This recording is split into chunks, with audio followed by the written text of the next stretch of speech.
Hey there, want to build wealth on autopilot? Setting up automatic investments in Fidelity is the ultimate set it and forget it strategy to grow your money consistently.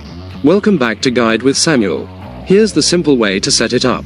In your Fidelity account, navigate to Accounts and Trade, and then Account Features. Click on Manage under Automatic Transfers and Investments. You'll schedule a recurring transfer from your linked bank account to your Fidelity account. Then, you can set up an automatic investment plan to buy a specific dollar amount of a stock or mutual fund on that same schedule. My crucial pro tip: start with a broad market index fund. Automating investments into a fund like FSKAX, Fidelity Total Market Index Fund, is a hands-off way to dollar cost average into the entire US stock market. It's simple, diversified, and powerful. That's how you make consistent investing an effortless habit. Are you a fan of dollar cost averaging, or do you prefer investing lump sums? Let me know your philosophy in the comments. For more guides on automated wealth building, subscribe to the channel. Thanks for watching. I'm Samuel, and I'll see you next time.